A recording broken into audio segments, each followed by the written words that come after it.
Shabbat Shalom, my brothers and sisters in Yahuwah Elohim, and welcome to our Shabath Bible study. I hope you all had a good week. Now is our time for rest and study. So, go ahead and grab your Bibles, and we'll get started tonight. Alright? Oh, by the way, you might want to grab your steak knives tonight because there's a lot of meat in tonight's study, okay? Alright, get ready to take in some meat. No mother's milk tonight, just meat. Alright? So get ready to go, gang. Tonight we're going to be continuing our study in Shemu'el Bet, and we're going to be chapters 19, 20, and 21. So get comfy, grab something to drink, get your Bible so that you can read along with me. Very important to read along with me. Don't just trust me to read. You get it for yourself, okay? Eyes to see, ears to hear. So we can learn, okay? All right, gang.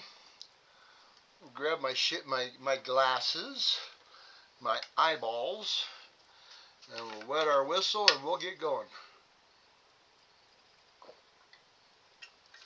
Okay, gang. There's a lot of strife going on in the kingdom. A lot of things are happening now with all this Absalom deal and the coup that happened, and yeah, it's pretty bad. So, get ready, and here we go, okay? Shemu'el Bet, which is 2 Samuel, chapter 19. And it was reported to Joab, "See, the sovereign is weeping and mourning for Absalom." So the deliverance that day was turned into mourning for all the people. For the people heard on that day, saying, "The sovereign has been grieved for his son." And the people stole back into the city that day, as people who are ashamed steal away when they flee in battle. And the sovereign covered his face, and the sovereign cried out with a loud voice, "O my son, Absalom! O Absalom, my son, my son!" And Joab came into the house to the sovereign and said, "Today you have put to shame all your servants who today have saved your life, and the lives of your sons and daughters, and the lives of your wives, and the lives of your concubines, by loving those who hate you, and by hating those who love you. For you have made it clear today that you have neither commanders nor servants. For today I know that if Absalom had lived, and all of us had died today, then it would be right in your eyes." So Joab is telling him, look, you're going to have to suck it up and accept all of this, because everyone in the kingdom is now wondering where your allegiances are. You need to come around and bring the country together and get things rolling again back to where they were before all of this chaos started. They don't know who or what to follow now. They're kind of scattered. So Joab's kind of reading him the riot act. Verse 7, "And now, arise, go out and speak to the hearts of your servants. For I swear by Yahuwah, if you do not go out, not one passes the night with you. And that is worse for you than all the evil that has come upon you from both your youth until now." Nobody's going to follow you anymore if you don't get out there and show your face and, gird up your loins. Verse 8, "So the sovereign rose up and sat in the gate, and they told all the people, saying, 'Look, the sovereign is sitting in the gate.' And all the people came before the sovereign. As for Yasharel, they had fled, each one to his tent." Okay, now we're going to be starting to see a division again between the northern 10 tribes and the southern tribes, okay, between the tribes of Yasharel and the tribes of Yehuda and Benjamin. Okay, so this is kind of a bad deal. So follow along closely, because Yasharel is the northern 10 tribes and Yehuda is the southern 2 tribes with Benjamin. But there's problems there too. We'll get there. Verse 9, and it came to be that all the people were contending throughout all the tribes of Yasharel, saying, the sovereign delivered us from the hand of the enemies. He rescued us from the hand of the Philistines. And now he has fled from the land because of Absalom. He was this bad dude that saved us from the Philistines, but he ran from his son. Verse 10, and Absalom, whom we anointed over us, has died in battle, and now why are you silent about bringing back the sovereign? Because if you remember right, Yasharel, the northern 10 tribes, they anointed Absalom. They accepted him, okay? So now that David whooped him, they're like, we probably ought to bring back David, all right? This is not a good idea. We got to bring back David. Verse 11, and sovereign David sent to Tisdoc and Abiathar the priest, saying, speak to the elders of Yehudah, saying, we are the last to bring the sovereign back to his house, since the words of all Yasharel have come to the sovereign to his house. So Yehudah hasn't even brought him back yet and reanointed him king and accepted him. So there's a lot of division going on here. It's really bad. Verse 12, you are my brothers, you are my bone and my flesh. Why then are you the last to bring back the sovereign? Look, the king is part of our tribe. He's part of Yehudah. How come Yasharel is already bringing back the king and we haven't yet? What is going on here? He's our family. Verse 13, and say to Amasa, are you not my bone and my flesh? Elohim, do so to me, and more also, if you are not commander of the army before me all the days in place of Joab. So he's replacing Joab with Amasa. Okay, he's replacing Joab as the head of the army. And Amasa and Joab are cousins. So, and there's some bad blood between the two of them. So this will be interesting.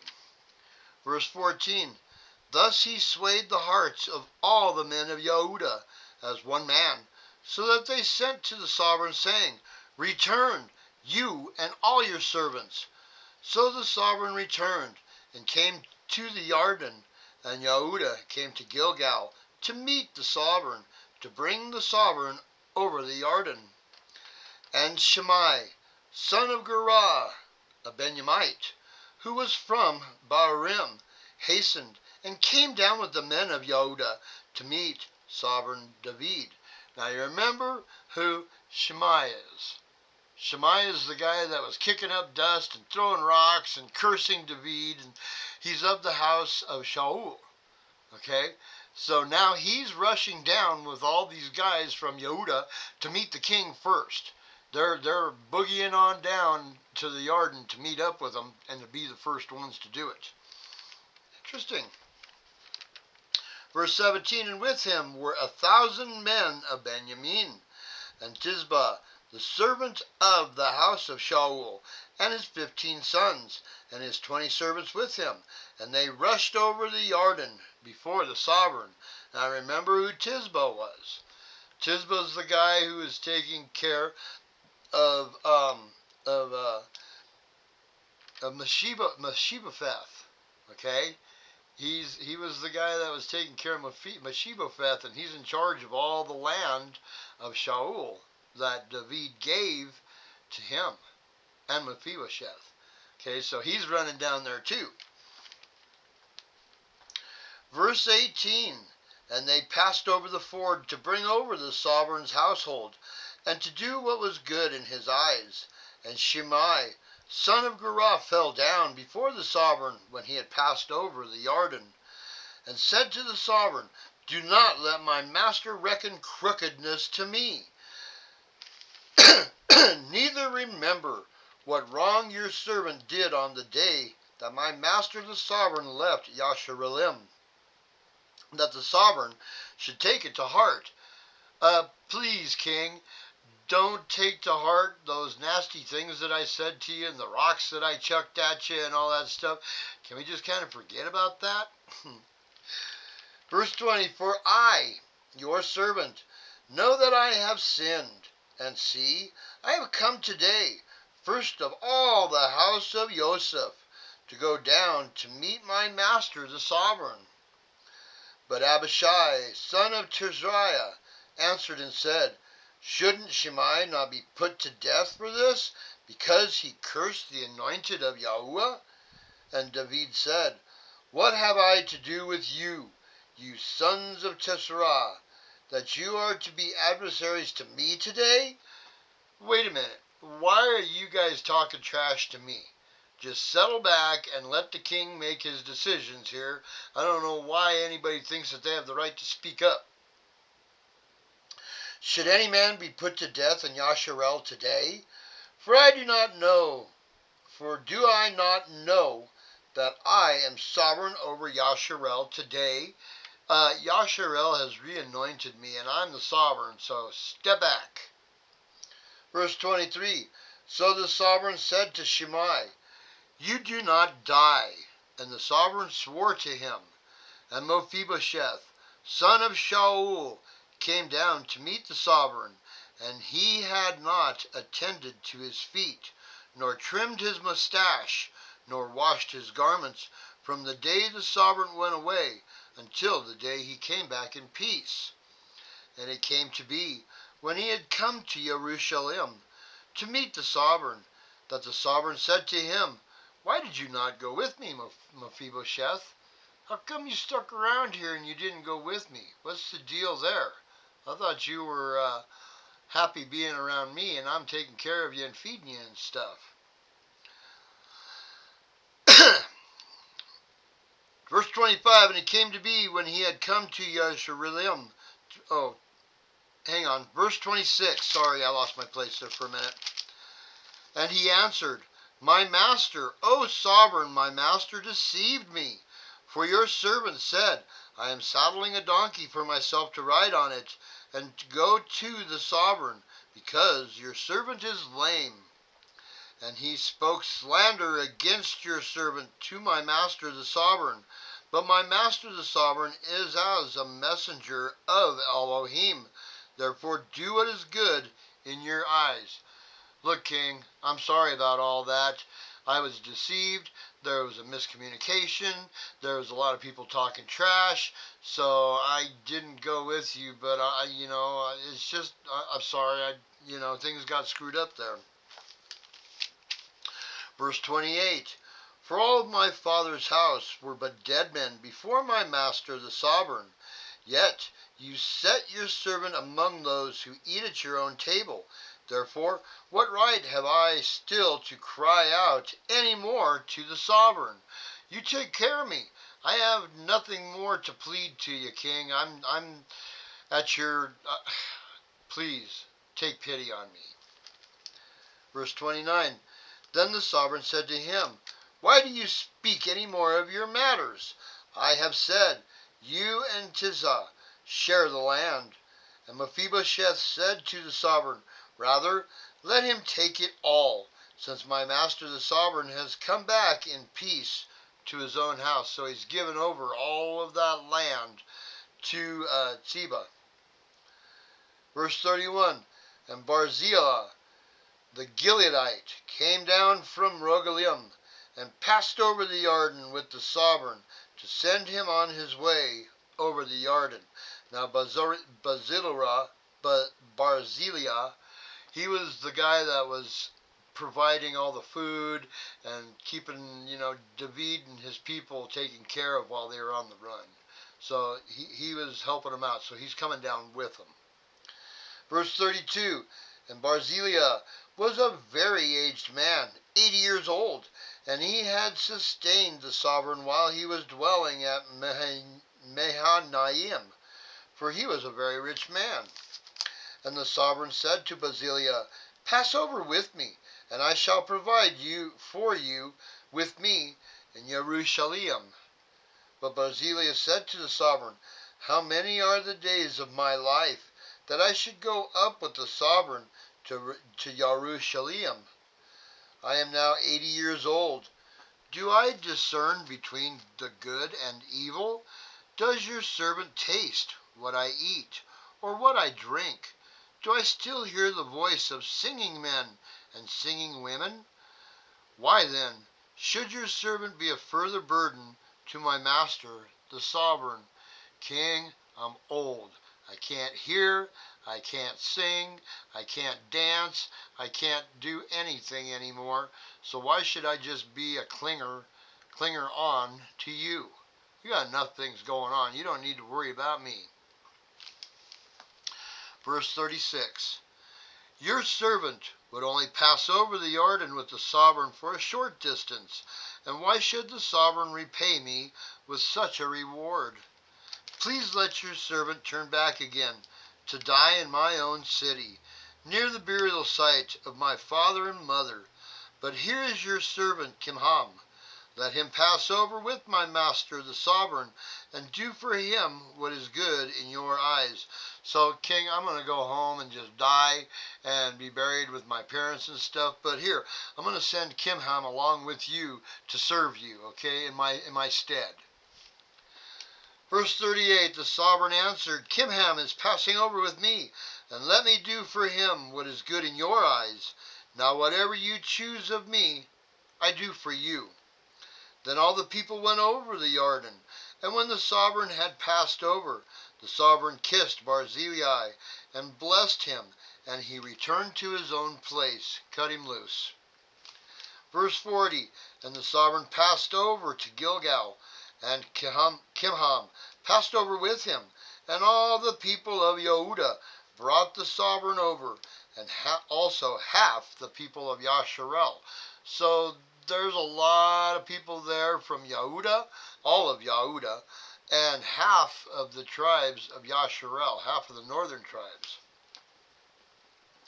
Verse 41, and see, all the men of Yasharel were coming to the sovereign, and they said to the sovereign, why have our brothers, the men of Yehuda, stolen you away and brought the sovereign and his household and all of David's men with him over the Jordan? Why didn't you guys come on up to Yasharel and hang out with us for a while instead of Yehuda just rushing you away? What's the deal here? Verse 42, and all the men of Yehuda answered the men of Yasharel, because the sovereign is our relative. Remember, he's part of the tribe of Yehuda. And why are you displeased over this matter? Have we at all eaten at the sovereign's cost, or has he given us any gift? And the men of Yasharel answered the men of Yehuda, and said, we have 10 parts in the sovereign, and in David too. We have more than you. Why then did you despise us? Was it not our advice first to bring back our sovereign? But the words of the men Yehuda were harsher than the words of the men of Yasharel. You can see the division here. They're fighting amongst themselves over who has the rights to David. Wow. Chapter 20. And there came to be a man of Belial, whose name was Sheba, son of Bichri, a Benjamite. And he blew with the shofar and said, we have no part in David, nor do we have inheritance in the son of Yeshai. Each one to his tent, O Yasharel. Then all the men of Yasharel deserted David to follow Sheba, the son of Bichri. But the men of Yehuda, from the Jordan as far as Jerusalem, clung to their sovereign. And David came to his house at Jerusalem, and the sovereign took the 10 women, his concubines, whom he had left to look after the house, and put them in a protected house, and supported them, but did not go in to them. So they were shut up to the day of their death, living in widowhood. Remember what happened there? Yeah, Absalom went in and saw the nakedness of his father's skirt. Put all those concubines to shame. So now David won't go into them. So he just set them all up, taking care of them all until the day they died. Verse 4. And the sovereign said to Amasa, Call the men of Yehuda for me within 3 days, and be present here yourself. And Amasa went to call the men of Yehuda, but he delayed longer than the appointed time, which David had appointed him, so he was late. Yeah, he wasn't really in a hurry, was he? Verse 6, and David said to Abishai, yeah, that's Yehu's brother.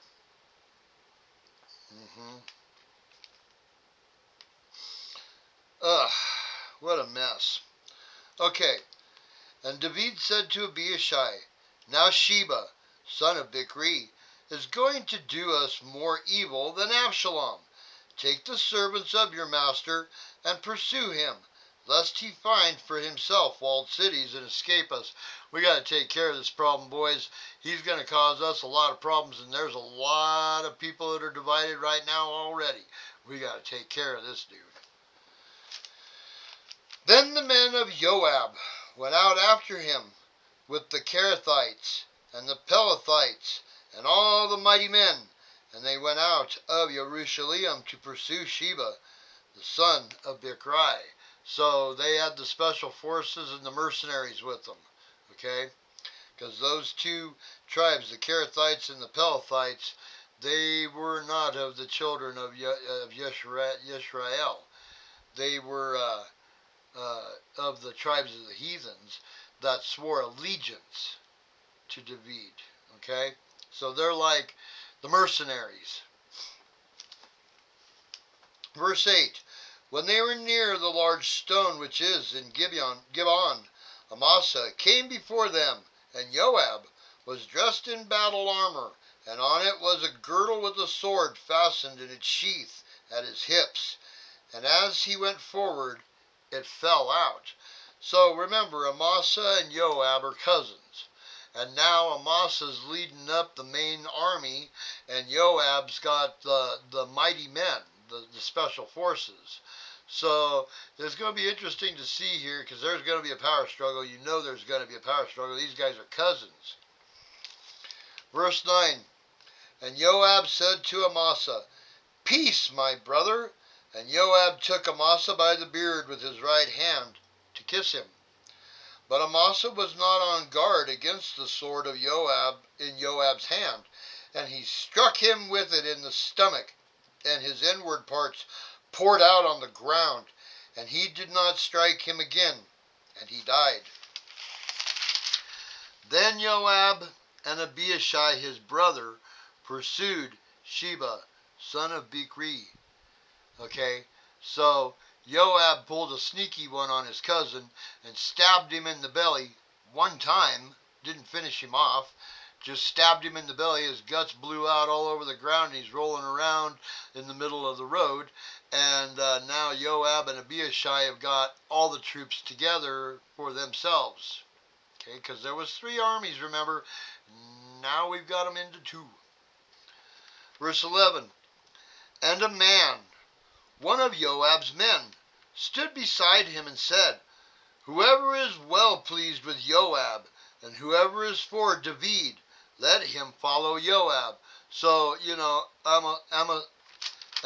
Amasa is toast. If you guys are in, then Joab's our man. If you're not in, well, that's it for you. Verse 12, and Amasa was rolling in his blood in the middle of the highway, and the man saw that all the people stood still. So he moved Amasa from the highway to the field, and threw a garment over him, when he saw that everyone who came upon him halted. So here's Amasa rolling around in the middle of the road, getting blood all over the place. The guys can't get past him because he's screaming and yelling and hollering. So one of the guys walked over, drug him off the road, threw him in the field, and threw a garment on him, and then everybody was able to move along. Verse 13, when he was removed from the highway, all the men passed on after Joab to pursue Sheba, son of Bichri. And he passed over through all the tribes of Yasharel to Abel, and to Beth Maacah, and to all the Berites.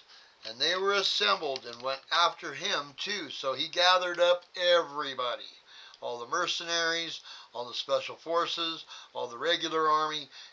Everybody's behind Joab again. Excuse me.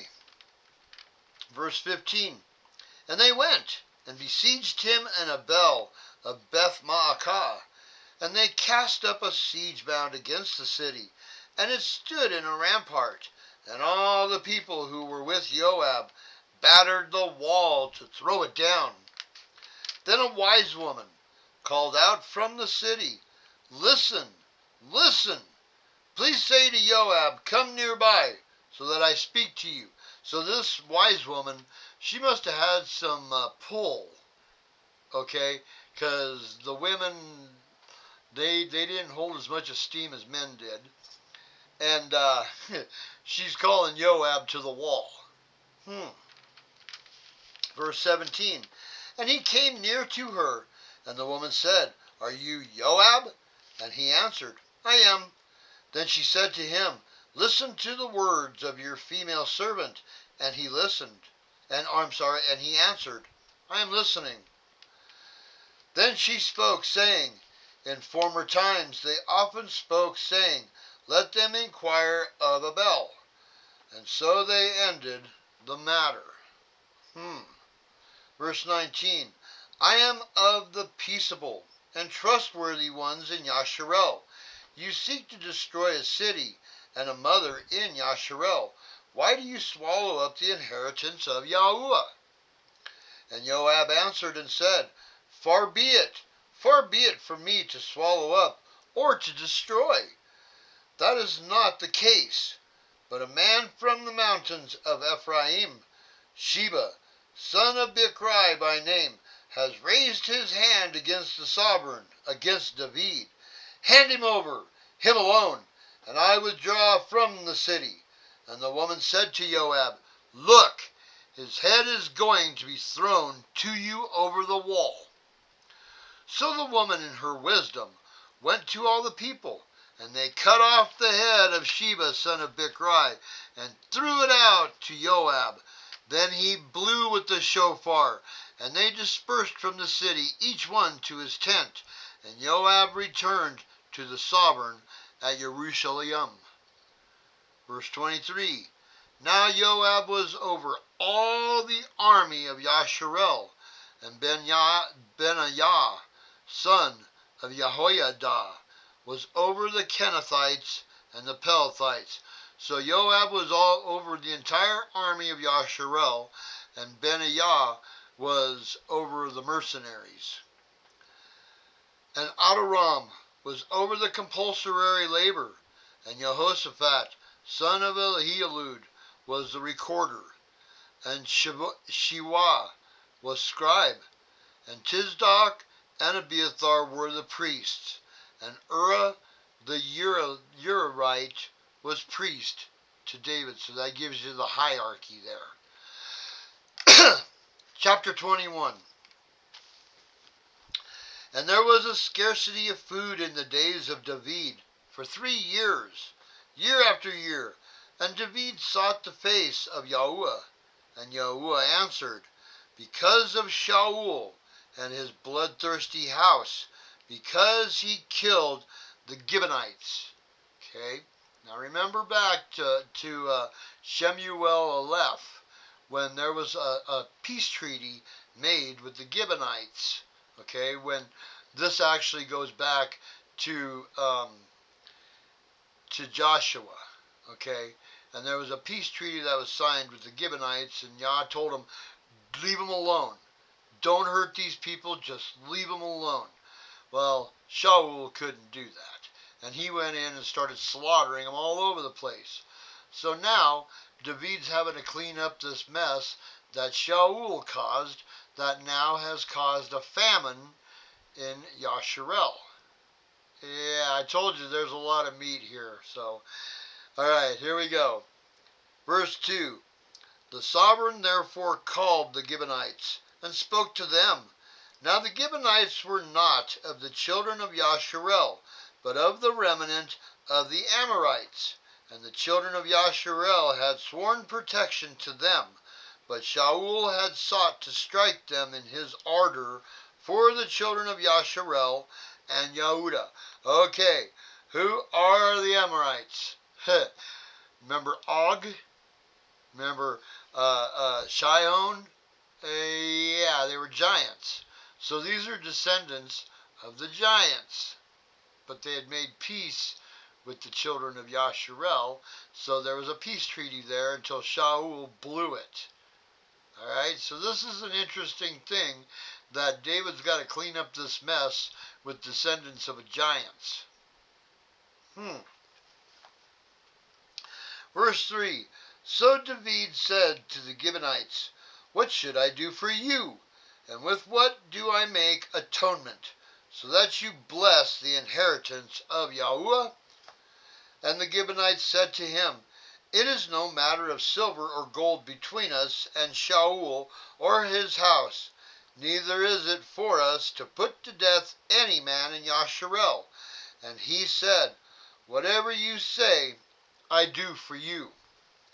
And they said to the sovereign, The man who consumed us and plotted against us, that we should be destroyed from remaining in all the borders of Yasharel, let 7 men of his sons be given to us, and we shall hang them before Yahuwah in Gib'ah of Shaul, whom Yahuwah chose.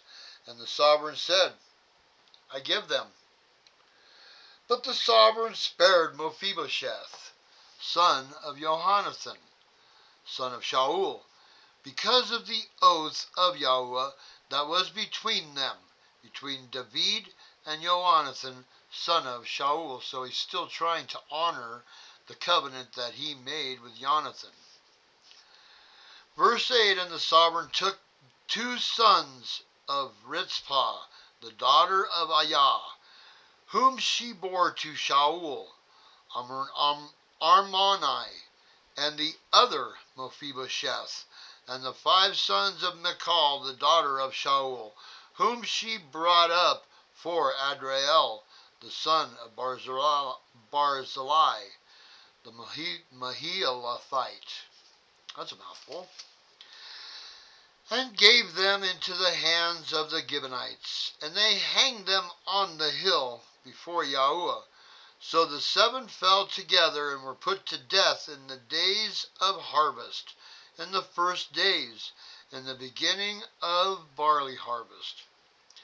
And Rizpah, the daughter of Ayah, took sackcloth, and spread it for herself on the rock, from the beginning of harvest until the late rains poured on them from the heavens.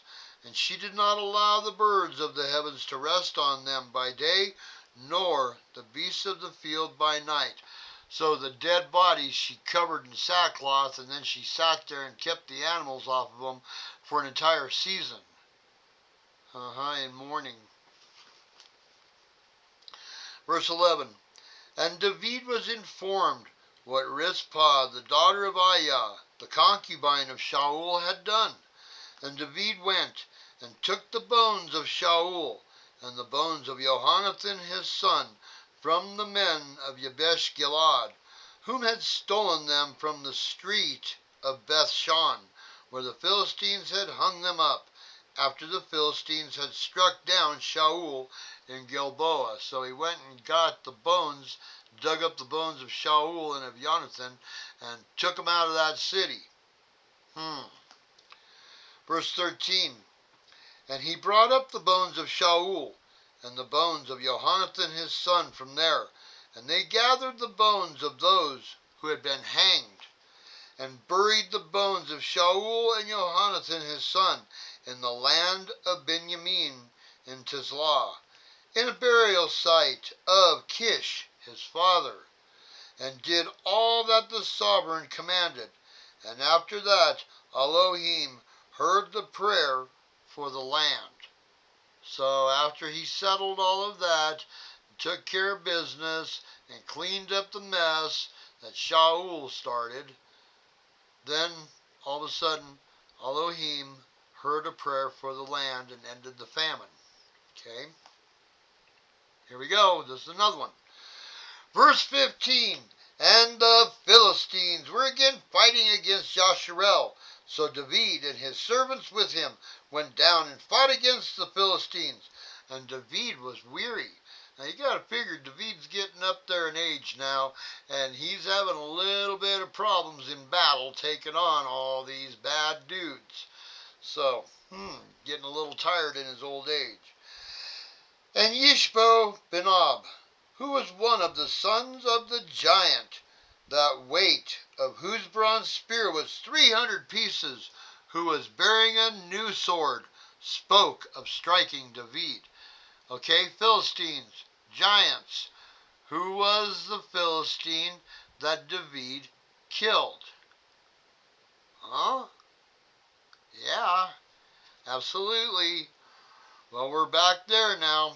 We got the sons of Goliath that we're now fighting against. Okay, so hang on to your sides of your chair, because this is going to get interesting.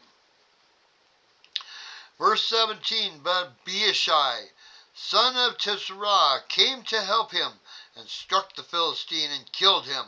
Then David's men swore to him, saying, Do not go out with us to battle any more, lest you put out the lamb of Yasharel. Look, king, if you go out and get yourself killed, it's going to be worse chaos than what's already happening. You need to just stay home and let us do our job. Verse 18. And it came to be afterward that there was a battle again with the Philistines at Gob. Then Sibbecai, the Hushathite, struck Saph, who was one of the sons of the giant of Goliath. And there was a battle with the Philistines again at Gob, where Elihanan, son of Yaareh, or Agibgem, the Bethlehemite, struck Goliath the Gittite, the shaft of whose spear was like a weaver's beam. So this is kind of weird the way that it's versed in here, because even though this is a good translation, if you go back to the original scrolls, it explains that this Goliath the Gittite was actually the son of Goliath. But this is kind of I would say a mistake, the way this is written here. So this is actually Goliath's other son. There was 3 of them. Verse 20. And there was a battle in Gath again, where there was a man of great height, who had 6 fingers on each hand and 6 toes on each foot, 24 in number. And he also was a descendant from the giants. And he reproached Yasharel, and Jonathan, son of Shimei, the brother of David, struck him. So David's brother killed this one. These 4 were born to the giant in Gath. Yeah, the giant in Gath. So it's Goliath's kids, his sons, that we're fighting with right now, okay? And they fell by the hand of David, and by the hand of his servants. Alright, like I said, there was a lot of meat here tonight, gang. There's a lot of action going on and in different directions, and there's division in the kingdoms, and it's getting worse. And the Philistines are having a fit, and we had to patch up all this stuff with the Amorites, and wow, King David has got his hands full. Wow, there's strife, there's wars, there's all kinds of judgment going on. What a mess. Wow. All right. I hope you were able to follow along with all that, gang, because there's so many things going on in so many different directions. If you had any problems with it, go back and reread it and see if you can piece it together. I might not be the best at explaining all this, but I'm trying. There's just, it's quite confusing. So you might go back and reread it. Well, gang, that's all I've got for tonight. I pray that you all continue to study with your children. And today is a perfect day to do it. Today is the Shabbat. So study with them and teach them. Read them these books. Read them the Torah so that they understand it. So that they understand that these wicked holidays, these pagan holidays, are not the ones we're supposed to be observing. That we're supposed to be observing Yah's high holy days and his feast days. Praise Yahuwah. Just help them to understand. All right. Every single one of you that are seeking knowledge and wisdom of Yahuwah Elohim, Baruch you. May Yah Baruch you. All right, gang.